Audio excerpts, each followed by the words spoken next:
A congregação. Ainda estamos contemplando este quadro de um homem que sobe ao púlpito e prega a certo número de pessoas. Já consideramos de maneira geral o pregador, a sua chamada e o que lhe compete realizar. Agora, ao que me parece, é essencial considerarmos as pessoas que o ouvem, assentadas nos bancos. Afinal de contas, ele está pregando para elas. Não está ali somente para expressar algumas de suas ideias e opiniões, nem para expor qualquer tipo de argumentação teórica ou acadêmica sobre os ensinos das Escrituras. Está ali primariamente para dirigir a palavra às pessoas que se reuniram a fim de ouvir o que ele tem a dizer-lhes. Isto, pois, suscita a questão do relacionamento entre os bancos e o púlpito, entre os ouvintes e o homem que prega. Nestes dias, isto tem se transformado em uma nova forma de problema grave. A antiga ideia tradicional deste relacionamento parece estar desaparecendo. Está sendo questionada e debatida seriamente. É claro que isso está vinculado ao último assunto que abordamos, ou seja, o treinamento do pregador. É óbvio que o relacionamento entre os bancos e o pregador afeta o treinamento deste. E nossa época revela crescentemente que isso está, de fato, acontecendo. É bastante claro que o novo fator é a grande ênfase que hoje se dá aos ouvintes. No passado, temos de admiti-lo, pode ter havido demasiada tendência do púlpito ser quase independente dos bancos. Era comum os ouvintes reverenciarem o pregador quase ao ponto da idolatria. Você deve lembrar-se da história de uma pobre mulher que saía de uma reunião em uma famosa igreja de Edimburgo, onde um grande erudito mestre acabara de pregar. À saída, alguém perguntou se ela havia gostado do sermão, e quando ela respondeu afirmativamente, houve uma segunda pergunta. A senhora foi capaz de acompanhar o que ele disse? Ao que ela replicou, longe de mim presumir que poderia entender tão grande homem como aquele. Essa era, com excessiva frequência, a atitude antiga. Mas isso desapareceu, não existe mais. Estamos em uma nova posição na qual os ouvintes estão insistindo em seus direitos, procurando dar ordens ao pregador. Esta é uma atitude que se expressa de muitas maneiras diferentes. Eis algumas opiniões expressas de diferentes ângulos.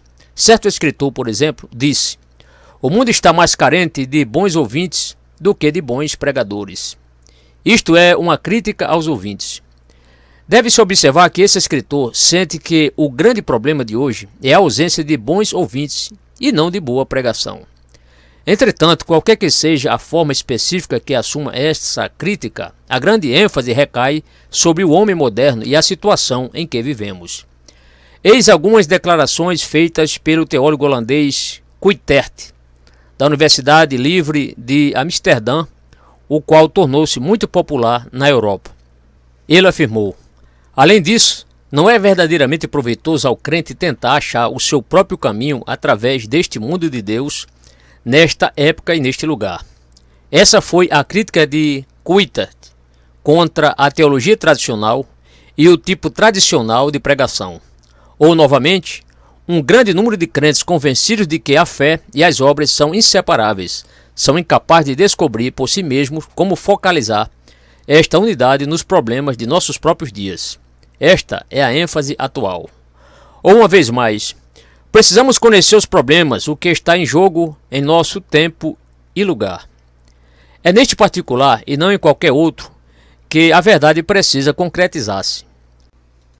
Observe a constante ênfase sobre o aqui e agora, sobre a situação atual, o homem de hoje. Esta mesma ênfase pode ser achada nos escritos de Bultmann, cujo argumento básico é em favor do que ele chama de demitologizar o Evangelho é que ninguém pode esperar que o homem moderno, com seu pano de fundo e sua atitude científica, venha a crer no Evangelho. A mensagem que ele mesmo afirmava está ansioso por comunicar a outros, enquanto estiver preso ao elemento miraculoso que esse homem acha impossível aceitar. Noutras palavras, como vemos, aquilo que o homem moderno pode aceitar torna-se o fator determinante. É a mesma conversa de o homem tornou-se adulto e de outros chavões característicos de nossa época. Examinemos algumas das maneiras pelas quais essa atitude tende a manifestar-se. ela se manifesta em sua abordagem do que poderíamos chamar de povo comum. Dizem-nos que, nesta nossa época, tais pessoas não podem pensar e acompanhar afirmações articuladas, porquanto está acostumado ao tipo de atitude e mentalidade produzidas pelos jornais, televisão e cinema, sendo por isso incapazes de seguir afirmações articuladas e argumentativos. Portanto, precisamos oferecer-lhes filmes, slides, contratar artistas para lhes falar, cantores populares para lhe dirigirem suas canções, breve discurso e testemunhos, intercalando uma ou outra palavra do Evangelho. Crie uma atmosfera, é o que está na moda, e acrescente uma bem breve palavra do Evangelho no final. Outra forma assumida por essa atitude consiste em dizer que essas pessoas não podem entender a terminologia bíblica e que falar sobre justificação, santificação e glorificação é algo sem significado para elas. Temos de perceber que estamos vivendo em uma era pós-cristã e que esse é o maior obstáculo à pregação nestes dias, ou seja, as pessoas não entendem o nosso vocábulo. Nossas palavras lhes parecem arcaicas, são antiquadas, estão desatualizadas. O resultado é a grande sede moderna por novas traduções da Bíblia na linguagem familiar e comum, na qual Deus não é mais chamado de Senhor, ou na segunda pessoa do singular e plural, e sim de você. Isto, dizem-nos, é importantíssimo, pois quando o homem moderno ouve uma linguagem mais elevada, como as formas de tratamento pela segunda pessoa do singular ou plural, é quase impossível que continue ouvindo o Evangelho e, menos ainda, crê nele. Portanto, temos de modificar a nossa linguagem, e fazemos isso em nossas traduções modernas das Escrituras, bem como em nossas orações, em nosso estilo de pregação e em todas nossas atividades religiosas. Essa é a maneira como essa atitude moderna, que considera os ouvintes como aqueles que controlam o púlpito, se manifesta no que diz respeito ao indivíduo comum. Então, quando voltamos nossa atenção aos intelectuais, estes asseveram que possuem uma nova atitude científica que aceita a teoria da evolução e toda a perspectiva científica que torna impossível um mundo tridimensional, etc. Afirmam também que, por essa razão, devemos deixar claro para as pessoas comuns que a Bíblia aborda exclusivamente assuntos de salvação, vida e experiência religiosa. Se deixarmos de mostrar que a Bíblia e a natureza, conforme exposta pelos cientistas, são complementares e formas de revelação igualmente plenas, autoritativas, estaremos ofendendo os intelectuais modernos, que nem ao menos atentarão ao Evangelho. Portanto, devemos parar de falar, como fizemos no passado, a respeito da origem do mundo e do homem, da queda no pecado e de milagres e intervenções sobrenaturais na história. Temos de concentrar todo o nosso esforço exclusivamente na mensagem religiosa da Bíblia. É claro que não há nada novo em tudo isso. Nietzsche dissera tudo isso 100 anos atrás, mas isso retornou em uma nova forma. Outra particularidade que vem sendo crescentemente ressaltada é que temos de entender que o homem moderno intelectual é sofisticado, que ele pensa em termos de literatura moderna, da arte moderna, do vestuário moderno, dos romances e assim por diante. E que, se não lhe falarmos nesse idioma, que lhe é tão familiar, provavelmente não causaremos sobre ele qualquer impacto. Precisamos entender que essas coisas estão controlando a sua maneira de pensar. Tivemos a extraordinária ilustração desta atitude há poucos meses, na resenha de um livro em um jornal religioso da Inglaterra. O escritor terminou seu comentário dizendo que, se todos os pregadores lessem aquele livro, surgiria uma nova esperança para a pregação, porquanto aquele volume induziria os pregadores a conscientizarem-se de que suas noites de sábado seriam mais proveitosas se passassem a ver o que se chama de teatro noturno do sábado pela televisão. Vendo o teatro noturno do sábado, os pregadores acabariam conhecendo e compreendendo a mentalidade, as atitudes e a gíria do homem moderno, e deste modo estariam melhor qualificados para pregar ao homem moderno no domingo. Assim, esta é a maneira pela qual o pregador deve preparar-se para o domingo. Não mais em oração e meditação, mas vendo o teatro noturno do sábado e entendendo a mentalidade moderna. Outra forma assumida por esta maneira de pensar consiste em ressaltar que o homem moderno sofisticado sente aversão especial às assertivas dogmáticas e não mais tolera os antigos pronunciamentos dogmáticos feitos do púlpito. Ele é um homem erudito e não podemos lhe falar como se ele fosse inferior, está no mesmo nível do homem no púlpito e talvez até lhe seja superior. Acredita em examinar as coisas do modo cuidadoso, racional e científico, considerando diversos pontos de vista possíveis.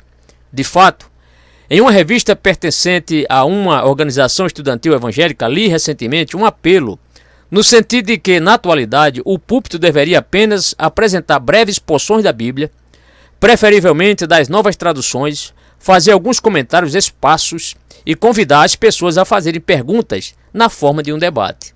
Deste modo, teríamos cultos inteligentes, em vez de um único homem no púlpito a impor a lei, por assim dizer, e a contar ao povo todas as coisas a respeito dela. A participação das pessoas que está nos bancos é essencial. Por conseguinte, o homem no púlpito encontrar-se ali apenas para ler as escrituras de maneira lenta e inteligível, fazendo isso de acordo com as diferentes traduções para que, em seguida, houvesse oportunidade de debate. Trocar de pontos de vista, confrontação, diálogo estão na ordem do dia. Então, no que diz respeito ao nível prático do treinamento de ministros, é assim que se manifesta esta nova atitude. Existem aqueles que afirmam que um homem não está realmente apto para pregar a uma comunidade industrial se não possuir certa quantidade de experiência do trabalho em uma fábrica. Tem havido propostas sérias no sentido de que todos os pregadores, ao concluírem seu treinamento acadêmico, deveriam trabalhar em alguma fábrica, digamos, por 6 meses, a fim de entenderem a perspectiva e a mentalidade dos operários. Os pregadores devem entender a linguagem dos operários e como eles se expressam, porque é quase impossível pregar para esse tipo de pessoa se não temos a mesma experiência deles. Expus a posição em linhas gerais conforme ela se expressa mais comumente. Como devemos responder-lhes? Até que ponto os ouvintes devem controlar o pregador? Assevero que esta nova maneira de pensar sobre estes assuntos é completamente errada pelas seguintes razões. Permita-me dividir as minhas respostas em 2 categorias gerais e mais particulares. De modo geral, esta posição é errada antes de tudo porque erra quanto aos fatos e à experiência. É errada em toda a sua compreensão psicológica da situação. Quero desenvolver isso. Nunca me esquecerei. O relato novamente o caso porque penso que me ajuda a esclarecer o argumento de haver pregado há mais ou menos 27 anos numa capela na Universidade de Oxford, certo domingo pela manhã. Eu pregar exatamente da mesma maneira como teria pregado em qualquer outro lugar. No momento em que a reunião foi encerrada e antes que eu tivesse tempo de descer da plataforma, a esposa do reitor veio correndo ao meu encontro para dizer-me: "Você quer saber uma coisa?" Essa foi a coisa mais notável que já aconteceu nesta capela. Perguntei-lhe: "O que a senhora quer dizer?" "Bem", retrucou ela, "você sabia que foi literalmente o primeiro homem que eu ouvi nesta capela que pregou para nós como se fôssemos pecadores?" Em seguida acrescentou: "Todos os pregadores que têm vindo aqui, por ser esta uma capela da Universidade de Oxford, têm cuidados especiais para preparar sermões eruditos e intelectuais, supondo que todos somos grandes eruditos. Para começar, eles mesmos deixam de antever que não são eruditos, embora tenham se esforçado ao máximo para apresentar a última grama de erudição e cultura. O resultado é que vamos embora absolutamente famintos, sem qualquer reação. Temos ouvido aqueles ensaios e nossas almas foram deixadas ressequidas. Parece que eles não compreendem que, embora vivamos em Oxford, também somos pecadores. Ora, essa foi uma declaração dos fatos feita por uma dama altamente inteligente, esposa do reitor de uma faculdade. Lembro-me de certo pregador, um bom homem, que fizera um bom trabalho em uma igreja situada numa área operária. Depois ele foi convidado para ministrar em uma igreja no subúrbio de outra cidade. Recordo-me de haver notado, após algum tempo, quando ele veio a uma reunião do presbitério ao qual eu pertencia, que aquele homem começava a parecer cansado e tenso. Conversei com ele a respeito disso. Na conversa, ele admitiu que se sentia bastante tenso e cansado. Eu lhe disse: bem, qual é o problema? Você tem experiência, trabalhou por vários anos na igreja, onde foi bem sucedido. Ah, agora, disse ele, eu tenho uma congregação diferente. Agora tenho de pregar a pessoas que vivem em bairros chiques. Algumas daquelas pessoas são profissionais, outras são negociantes bem-sucedidos que se mudaram dos apartamentos nas sobrelojas para bairros residenciais. Ali estava aquele pobre homem tentando produzir sermões eloquentes e intelectuais para aquelas pessoas que ele avaliara daquela maneira. A realidade dos fatos, conforme eu soube, é que as pessoas começaram a queixar-se da superficialidade das pregações dele. Não era o que elas queriam. Mostro pouca hesitação em dizer que aquele pobre sujeito finalmente matou-se devido à sua errônea atitude para com a pregação. Sua saúde ficou abalada e ele faleceu com idade comparativamente jovem. Isso não era o que aquelas pessoas desejavam, nem aquilo que precisavam e aguardavam da parte dele. Em seguida, pensemos sobre a incapacidade das pessoas modernas para ouvir sermões, sobretudo sermões demorados. Recentemente eu me achei enfermo. Neste período recebi um bom número de cartas. A carta que sempre me parecerá a mais apreciada é a seguinte. Mas antes devo dizer que, de acordo com os padrões modernos, minhas ideias sobre a pregação estão todas equivocadas, tendo a mostrar-me demorado, 45 minutos mais ou menos, e por certo não passo o meu tempo narrando histórias. Entretanto, a carta que tanto aprecio me foi enviada por uma menina de 12 anos de idade, que escrevia em seu próprio nome e no de seu irmão, sem que seus pais de nada soubessem, dizendo que estavam orando por minha recuperação e esperando que em breve eu ocupasse de novo o púlpito. Então ela apresentou-me a razão, que muito me alegrou. Ela disse: porque o senhor é o único pregador que podemos entender. De acordo com as ideias e teorias modernas, não sou um pregador fácil. Ensino demais e há excessivo raciocínio e argumentação em meus sermões. Já ouvi dizer que certas pessoas nunca leram seus amigos recém-convertidos para me ouvir, nem aconselham a que pareça estar sob convicção de pecado, a que me venha ouvir. Dizem que isso seria uma dose muito forte para tais pessoas, que não seriam capazes de me acompanhar, e assim por diante. Mais tarde, talvez seriam capazes disso, mas não naquele estágio inicial. No entanto, eis uma criança afirmando: o Senhor é o único pregador que podemos entender. Estou certo de que ela está com a razão. Mas, ressaltando ainda mais este ponto, frequentemente tenho desfrutado da experiência de conhecer pessoas que se converteram, passaram a frequentar a igreja e cresceram nela, para algum tempo depois virem a mim e contar-me o que lhes acontecera. O que tem dito com frequência é: quando começamos a frequentar a igreja, na realidade não compreendíamos muito bem o que o Senhor estava falando. Então, lhes pergunto por que razão continuava a frequentá-la, e muitas vezes tenho obtido esta resposta: havia algo em toda a atmosfera que nos atraía, fazendo-nos sentir que tudo estava certo. Isso nos fazia voltar e, gradualmente, começamos a descobrir que estávamos absorvendo inconscientemente a verdade. Ela começou a fazer sentido para nós. Essas pessoas não entendiam os meus sermões mais do que as outras, mas entendiam alguma coisa, e isso lhes era de grande valor. Elas continuaram a crescer em seu entendimento até que agora são capazes de desfrutar de todo o culto, de toda a mensagem. Esta é uma experiência bem comum. Pessoas de diferentes níveis parecem ser capazes de extrair sob a influência do Espírito aquilo de que precisam, aquilo que lhes é útil.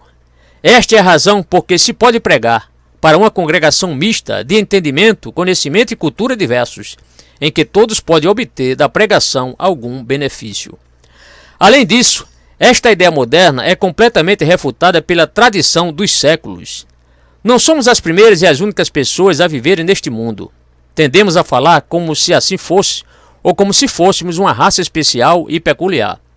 Mas não é verdade, porquanto neste mundo sempre haverá esses diferentes tipos de pessoas. Eis o que Lutero disse sobre o assunto: um pregador deve ter a habilidade de ensinar de maneira simples, completa e clara aquele que não tem boa instrução, porque ensinar é mais importante do que exortar. E acrescentou: quando prego, não levo em conta nem doutores nem magistrados, dos quais tenho mais de 40 na minha congregação. Toda a minha atenção está focalizada nas empregadas e nas crianças. E se os eruditos não estão satisfeitos com o que ouvem, bem, a porta está aberta. Sem dúvida, esta é a atitude correta. Alguns doutores e magistrados talvez sintam que o pregador no púlpito não lhes está dando atenção suficiente, mas o pregador sábio focaliza a sua atenção sobre as empregadas e as crianças. E se um grande erudito pensar que não está obtendo coisa alguma, estará condenando-se a si mesmo, no sentido de que não possui mente espiritual e não absorve a verdade espiritual. Vive inchado e repleto de seu próprio conhecimento intelectual, a ponto de esquecer que tem coração e alma. Condena-se a si mesmo e, se deixar a igreja, será o perdedor. É evidente que, neste caso, estou supondo que o pregador esteja realmente pregando a palavra de Deus. Desejo reforçar este ponto com um incidente que me aconteceu muito estranhamente uma vez na Universidade de Oxford. Fui convidado a pregar em um trabalho de evangelismo na universidade em 1941. Coube-me pregar no domingo à noite, no primeiro culto da campanha, no púlpito de John Henry Newman, posteriormente Cardeal Newman, na igreja de Santa Maria, onde ele pregava quando ainda estava na igreja anglicana. Naturalmente, tratava-se, acima de tudo, de uma congregação de estudantes. Preguei para eles como teria pregado em qualquer outro local. Havia sido combinado e anunciado que, se as pessoas tivessem perguntas a fazer, teriam oportunidade de fazer isso depois que o culto acabasse, contando que se retirassem para outro edifício atrás da igreja após a reunião. Assim o capelão e eu fomos para lá, esperando encontrar poucas pessoas, mas descobrimos que o lugar estava repleto. O capelão tomou seu assento e indagou se havia quaisquer perguntas. Imediatamente um jovem assentado na fila de cadeira na frente levantou-se. Depois descobri que ele estudava Direito e era um dos diretores da famosa Sociedade de Debates União na Universidade de Oxford, onde futuros estadistas, juízes, ministros e bispos com frequência aprendem a arte de falar em público e debater. Suas próprias vestes e posição corporal deixavam entrever quem ele era. Levantou-se e disse que tinha uma pergunta e passou a formulá-la com toda a graça e polidez característica de um hábil polemista. Fez alguns elogios ao pregador e disse que muito apreciara o sermão, mas uma grande dificuldade e perplexidade ficaram em sua mente como resultado do sermão. Na realidade, ele não podia entender porque aquele sermão, ao qual ouvira com prazer e admitia ter sido bem construído e apresentado, não poderia ter sido pregado diante de uma congregação de homens do campo ou de qualquer outro grupo. Imediatamente ele se sentou. O grupo todo prorrompeu em gargalhadas. O presidente voltou-se para mim para que eu apresentasse minha réplica. Levantei-me e expus o que sempre tem sido minha resposta ante tal atitude. Respondi que estava muito interessado na indagação, mas que, na realidade, não podia ver a dificuldade do inquiridor, porque confessei francamente, embora eu fosse tomado por um herege, te admiti que, até aquele momento, vinha considerando os estudantes e mesmo os graduados da Universidade de Oxford como pessoas comuns, miseráveis, pecadores, iguais a qualquer outra pessoa, e mantinha o ponto de vista de que as necessidades deles eram as mesmas dos agricultores e de quaisquer outras pessoas. Pregara deliberadamente daquela maneira. Isso provocou nova explosão de gargalhadas e até vivas. Mas o importante é que eles apreciaram o que eu disse e me deram a maior atenção possível daí em diante. De fato, como resultado disso, fui convidado para o debate ao qual já me referi em preleção anterior contra o famoso Dr. Joad, da Sociedade União de Oxford. Não existe maior erro do que pensar que precisamos de um evangelho diferente para pessoas especiais. Isto é totalmente contrário ao ensino bíblico e contrariado pelo que lemos nas biografias de todos os grandes pregadores como Whitefield, Spurgeon e nas histórias do evangelista como D.L. Moody. Eles nunca reconheceram essas falsas distinções e seu ministério foi uma bênção para todas as classes de pessoas, intelectuais, sociais, etc. Em terceiro lugar, esta ideia moderna se alicerça em um raciocínio falso. Isto para mim é muito importante. Presume que a dificuldade e o obstáculo para o homem moderno, aquilo que o impede de crer no Evangelho, é quase totalmente uma questão de linguagem e terminologia. Aquilo que é descrito hoje, de forma eloquente, como o problema da comunicação. Esta é a razão que está por trás de muito desta maneira de pensar. Apresso-me a dizer que concordo plenamente em que sempre devemos procurar as melhores traduções possíveis. Não devemos ser imprecisos nestas questões. Devemos ter em mãos o melhor que os tradutores nos possam dar. Mas esta não é a verdadeira questão por trás da ideia de que agora nos dirigimos a Deus chamando de você e não de Senhor, se temos de anunciar o Evangelho ao homem moderno. A suposição básica por trás desse modo de pensar é que o motivo pelo qual as pessoas não acreditam em Deus, nem lhe fazem orações, nem aceitam o Evangelho, é a linguagem arcaica de versões tradicionais. Então, se esse defeito for corrigido, toda a situação mudará e o homem moderno será capaz de crer nestas coisas. A resposta simples a tudo isso é que as pessoas sempre acharam estranha a linguagem da Bíblia. A resposta ao argumento de que as pessoas nesta era pós-cristã não entendem termos como justificação, santificação e glorificação consiste simplesmente em fazer uma outra pergunta. Quando foi que elas os entenderam? Quando foi que o incrédulo compreendeu esta linguagem? A resposta é nunca. Estes vocábulos são peculiares ao Evangelho, pertencem-lhe de modo especial. A tarefa dos pregadores é mostrar que nosso Evangelho é diferente em sua essência e que não estamos falando sobre assuntos comuns. Temos de enfatizar que estamos falando sobre algo singular e especial. Precisamos levar as pessoas a esperarem isto. Portanto, devemos asseverar este fato. Temos a incumbência de ensinar ao povo o significado destes vocábulos.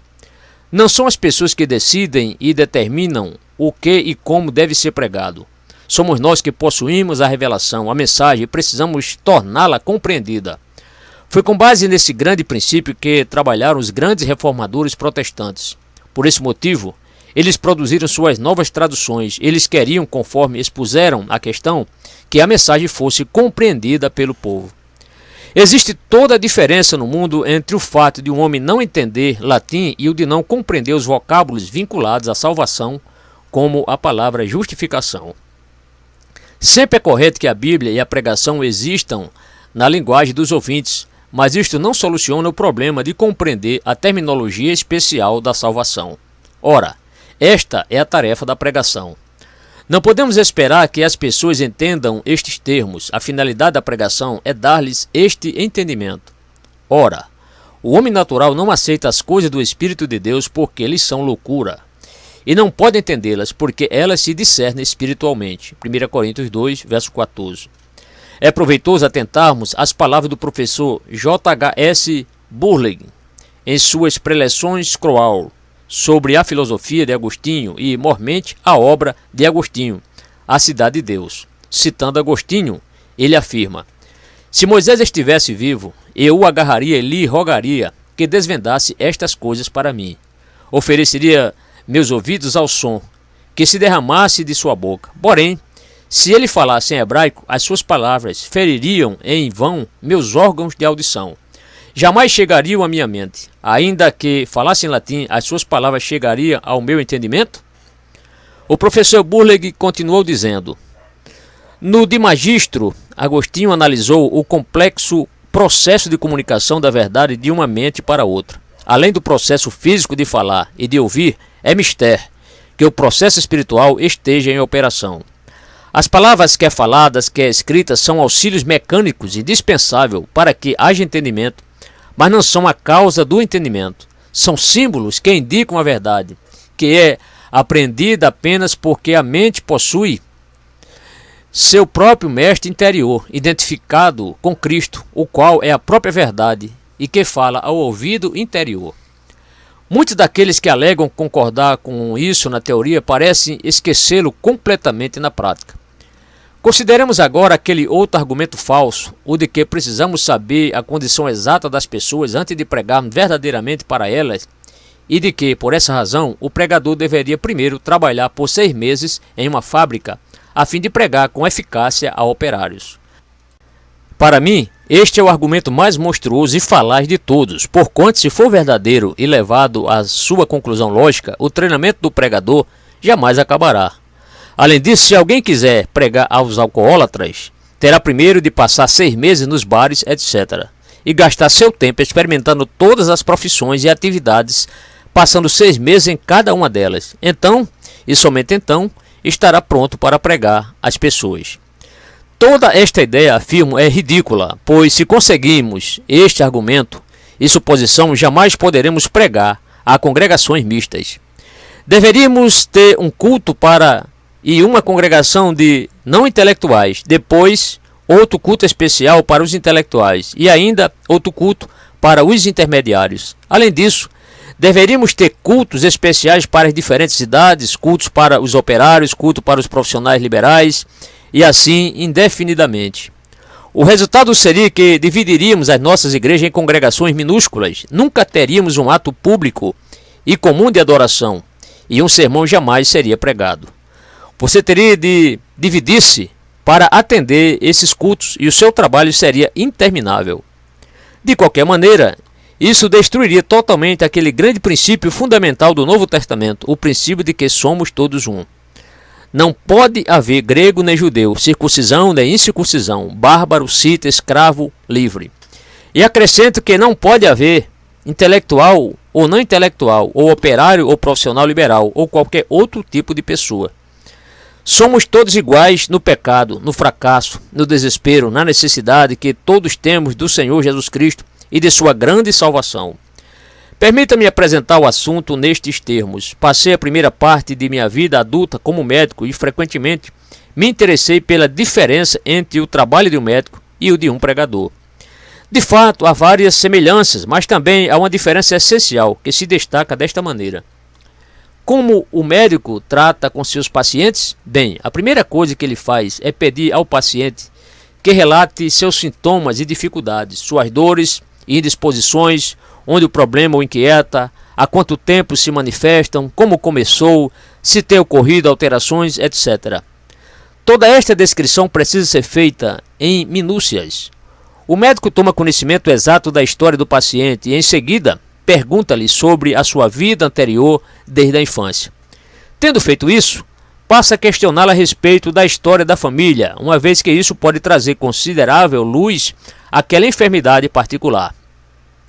Existem doenças hereditárias, além de predisposições familiares quanto a certas enfermidades. Por isso, a história clínica da família é extremamente importante. Havendo-se certificado desses fatos, o médico passa a fazer seu próprio exame físico do paciente. Ora, sem esse conhecimento detalhado, específico, especial e particular do paciente, o médico não pode realizar seu trabalho. É neste particular, insisto, que existe tão marcante contraste entre o trabalho de um médico e o de um pregador. O pregador não precisa conhecer esses fatos particulares a respeito de sua congregação. E, incidentalmente, este é um ponto que também aparece numa outra conexão, ou seja, no ato de dar testemunhos em campanhas de evangelização. Alguns atribuem excessiva importância a isso, argumentando que se alguém ouvir outra pessoa contando a sua história de como vivia antes em seu pecado ou fraqueza particular e como foi libertado por meio de aceitar a Cristo, aquele que a ouve receberá ajuda. A grande diferença é esta: o pregador não precisa saber estes detalhes. E por que não? Porque ele sabe que todas as pessoas à sua frente, cada uma delas, padecem da mesma enfermidade, o pecado. Os sintomas poderão variar de modo espantoso em cada caso, mas a tarefa do pregador não consiste em medicar os sintomas, e sim tratar a doença.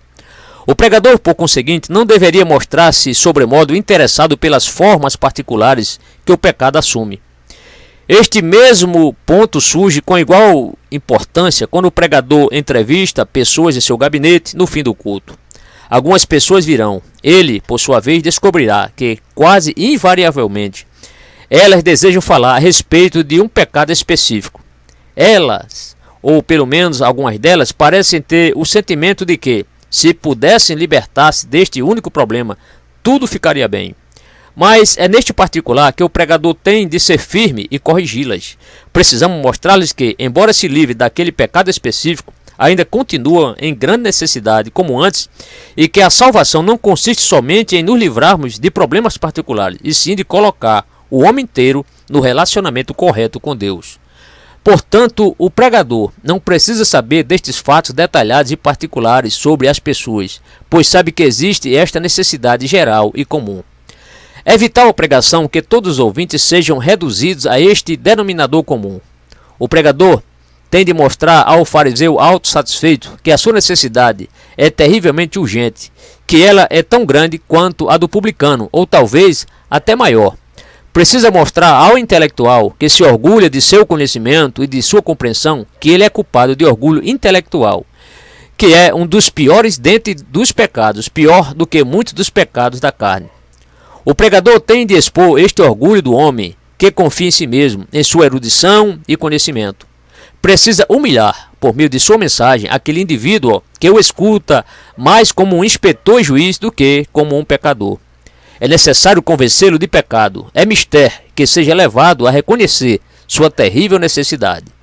Assim, o pregador se acha numa posição tal que não precisa entrar nestas diversas seções, graus e divisões da sociedade. Ele conhece o problema do operário e o problema do profissional liberal, porque este problema é exatamente o mesmo. Um deles pode embebedar-se com cerveja, o outro com vinho, digamos assim, mas a verdade é que ambos são beberrões. Um deles pode pecar vestido em seus trapos e o outro vestido em trajes finos, mas ambos pecam, pois todos pecaram e carecem da glória de Deus. Não há justo, nem sequer um. Todo mundo seja culpável perante Deus. A abordagem moderna se fundamenta sobre um raciocínio totalmente falso. De fato, em última análise, se deve a uma teologia errônea. Baseia-se no erro de não perceber a verdadeira natureza do pecado e de não reconhecer que o problema é o pecado e não os pecados em geral, e que as especializações nas formas e manifestações específicas do pecado são irrelevantes e, principalmente, um desperdício de tempo. A história da igreja e de sua pregação através dos séculos confirma este argumento. A pregação geral do Evangelho é aplicada pelo Espírito Santo aos casos específicos de pecado. Homens e mulheres são levados à percepção de sua necessidade comum e fundamental e se convertem, e são regenerados da mesma maneira e pelo mesmo Espírito. Por essa razão, se reúnem na mesma igreja e se acharem que não podem fazer isso e não o fazem, bem, neste caso, não são regenerados. Tudo se resume nisso. Se alguns deles sentirem que estão sendo negligenciados em face de seu profundo intelecto, isso mostra que caracterizam por falta de humildade. Não foram humilhados como deveriam ter sido. A glória da igreja é que ela consiste de todos os tipos de pessoas, de todas as variedades e variações da humanidade. No entanto, visto que todos compartilham desta vida comum, são capazes de participar e desfrutar juntos da mesma pregação. Este é o caso em linhas gerais, mas posso imaginar que determinada pergunta está surgindo nesta altura. O que podemos dizer sobre 1 Coríntios 9, 19 a 23? Paulo, ao descrever o seu próprio ministério, afirma: porque, sendo livre de todos, fiz-me escravo de todos, a fim de ganhar o maior número possível. Procedi para com judeus como judeu, a fim de ganhar os judeus. Para os que vivem sob o regime da lei, como se eu mesmo assim vivesse, para ganhar os que vivem debaixo da lei, embora não esteja eu debaixo da lei. Ao sem lei, como se eu mesmo o fosse, não estando sem lei para com Deus, mas debaixo da lei de Cristo, para ganhar os que vivem fora do regime da lei. Fiz-me fraco para com os fracos, com o fim de ganhar os fracos. Fiz-me tudo para com todos, com o fim de, por todos os modos, salvar alguns. Tudo faço por causa do Evangelho, com o fim de me tornar cooperador com ele. Esta é uma passagem deveras relevante.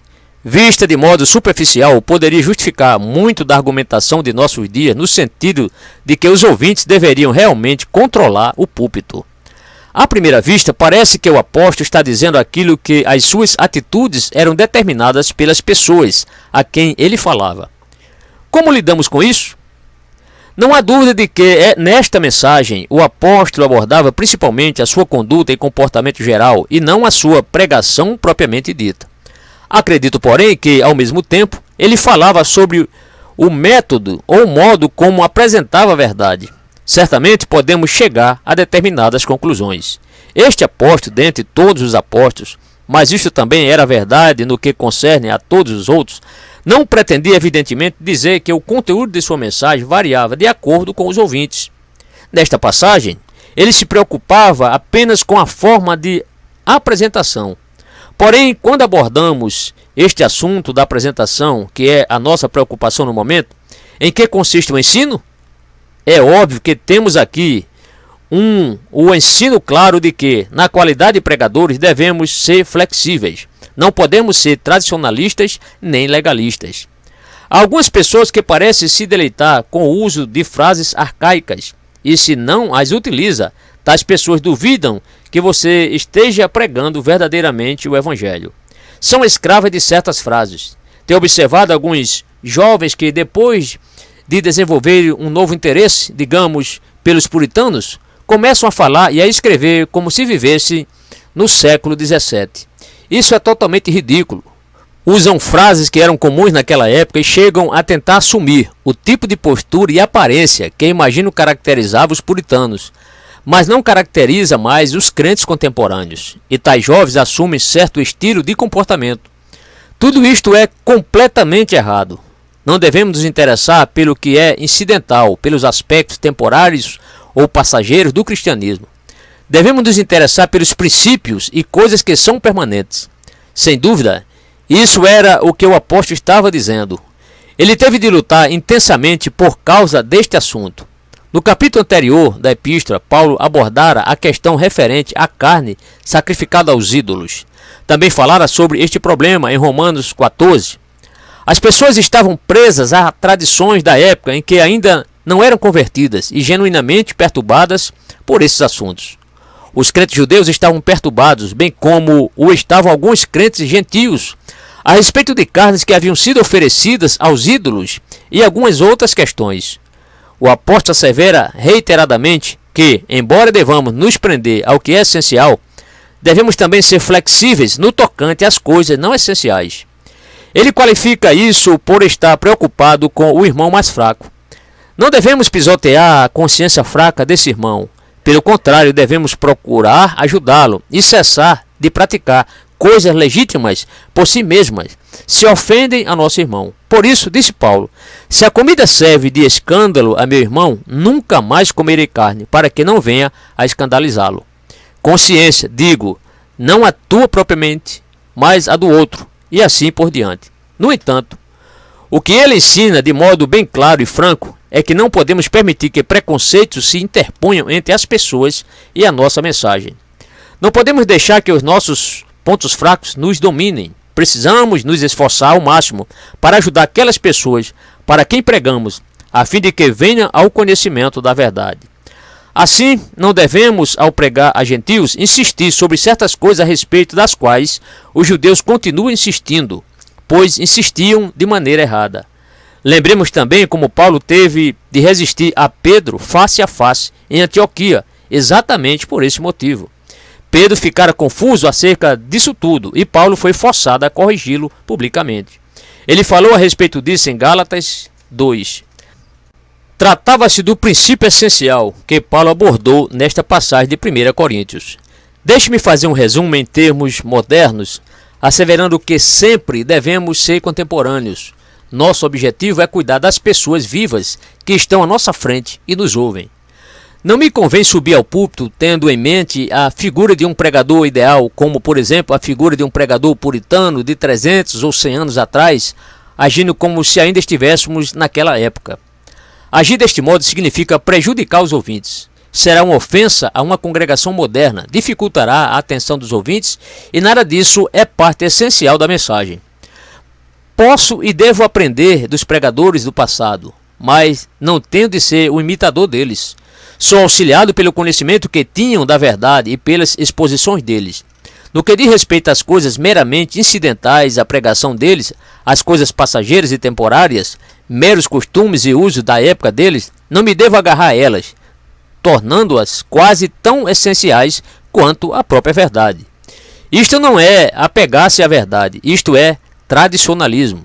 Isto se aplica naturalmente não só à maneira de pregar, mas também à forma do culto, ao modo de vestir e a muitas questões semelhantes. O argumento do apóstolo, por certo, é que deve haver flexibilidade em nossa maneira de apresentar a mensagem. Deixemos esclarecer que há certo limite neste princípio. Não podemos ser arcaicos e legalistas, mas existem limites. Evidentemente, um desses limites é que o fim não justifica os meios. Este é um argumento muito generalizado hoje. O argumento tantas vezes alegado é: mas as pessoas se convertem em resultado disto ou daquilo. Não podemos aceitar este argumento, tipicamente jesuíta, e temos os bons motivos para nos negarmos a fazê-lo. Em segundo lugar, os nossos métodos sempre devem ser coerentes e compatíveis com a nossa mensagem e jamais contradizê-la. Isto, uma vez mais, é importantíssimo nesta época. Existem homens bem sinceros, genuínos e honestos, cujos motivos indubitavelmente são bons e cuja preocupação é levar pessoas à salvação. No entanto, deixam-se arrastar de tal modo por essas ideias que, no desejo de entrar em contato com as pessoas e facilitar-lhes a mensagem, praticam coisas que, ao meu ver, contradizem frequentemente a própria mensagem. No momento em que um método contradiz nossa mensagem, este método torna-se pernicioso. Tenhamos flexibilidade, nunca, porém, ao extremo de contradizer a nossa mensagem.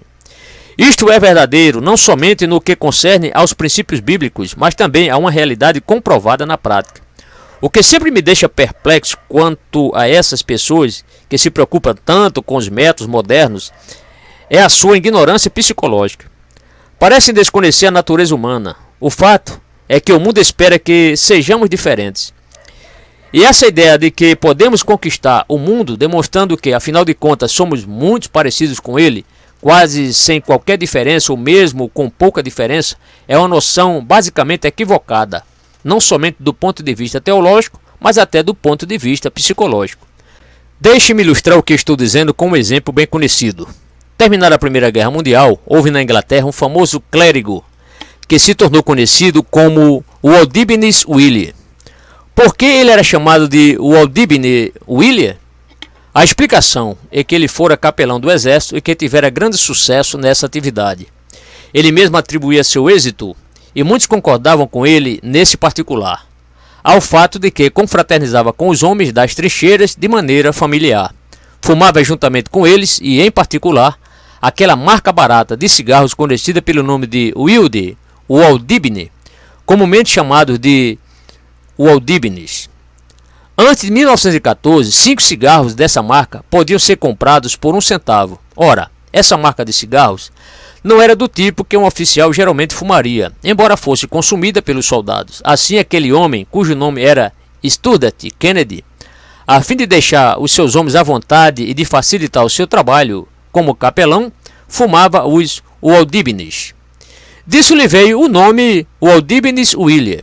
E não somente isso, mas observando que a maioria dos homens não sabia falar sem usar palavrões, também usava palavrões. Ele não fazia porque tinha essa disposição natural, mas defendia a posição de que, se queremos conquistar as pessoas, temos de usar a mesma linguagem delas e ser semelhantes a elas em todos os aspectos. Tudo isso certamente tornava-no uma figura popular. Não se admitam dúvidas a respeito. Terminada a guerra, ele costumava percorrer o país ensinando e exortando os pregadores a que fizessem a mesma coisa.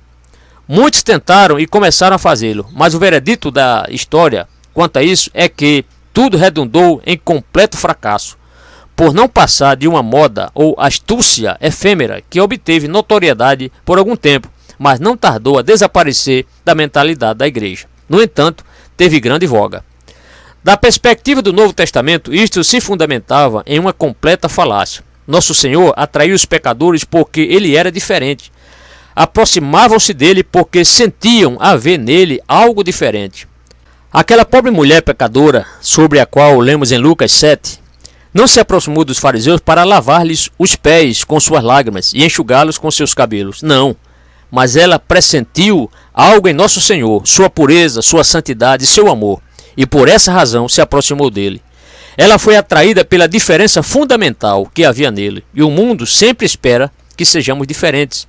Esta é a ideia de que poderemos ganhar pessoas para a fé cristã se lhe mostrarmos que, afinal de contas, somos notavelmente parecidos com elas, é um erro profundo do ponto de vista teológico e psicológico. Este mesmo princípio tem uma outra aplicação na época presente. Existem alguns protestantes insensatos que imaginam que a melhor maneira de conquistar os católicos romanos é mostrar-lhes não haver praticamente qualquer diferença entre os protestantes e eles, mas os católicos romanos que se convertem ao evangelho sempre dizem que foram atraídos pelo contraste. A ação e reação são iguais e contrárias. O conceito moderno labora em erro teológico e psicológico. O que faz as coisas serem assim é, inevitavelmente, o fato de que o assunto que estamos abordando é tão diferente. Neste terreno, estamos falando sobre Deus, o nosso conhecimento a respeito dele e o nosso relacionamento com ele. Portanto, neste particular, tudo deve ser considerado sob a perspectiva de Deus, com reverência e santo temor.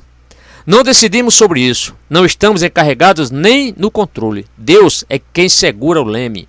É o serviço dele e devemos nos aproximar dele com reverência e santo temor, porque o nosso Deus é fogo consumidor. Além disso, os entretenimentos superficiais, a familiaridade e os gracejos não são compatíveis com a percepção da seriedade da condição natural da alma de todos os homens.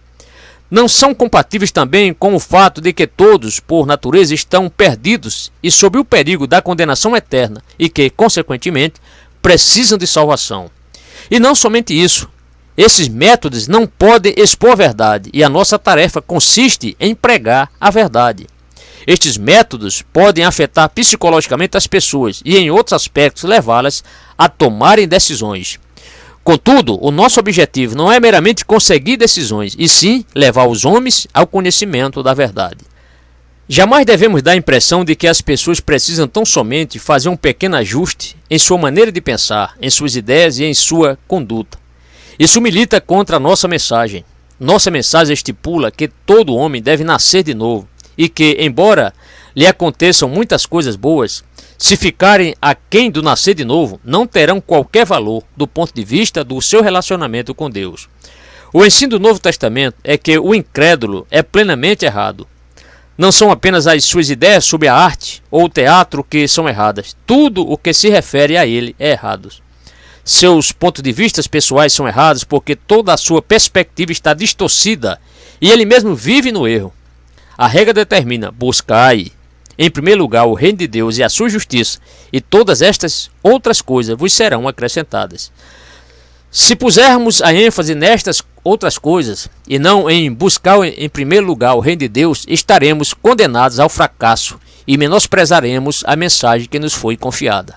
Ninguém jamais entrou no reino de Deus à força de argumentos. Isto é impossível. Jamais aconteceu, nem poderá acontecer. Somos todos iguais no pecado, e todo mundo seja culpável perante Deus. Todos nos encontramos na mesma situação espiritual. Portanto, o meu argumento é que a passagem de 1 Coríntios 9, 15 a 27 nos ensina tão somente que devemos nos esforçar ao máximo para nos tornarmos claros, diretos e compreendidos. Nunca devemos permitir que preconceitos pessoais, pontos fracos ou as coisas incidentais à mensagem sirvam de obstáculos à mensagem. Compete-nos ser tudo para com todos, neste sentido e exclusivamente neste sentido. Meu comentário final é que a verdadeira dificuldade nesta perspectiva moderna é que ela ignora o Espírito Santo e seu poder.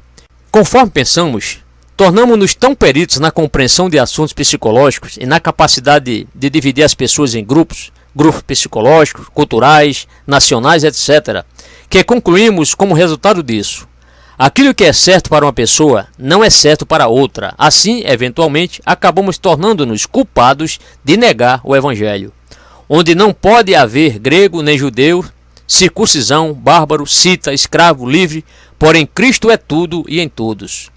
Existe o único evangelho para todo mundo e toda a humanidade. A humanidade é uma só. Caímos no erro grave de adotar teorias psicológicas modernas, de modo que nos desviamos da verdade, às vezes até para nos protegermos da mensagem e, com frequência, justificarmos métodos que não são coerentes nem consoantes com a mensagem que temos o privilégio de pregar.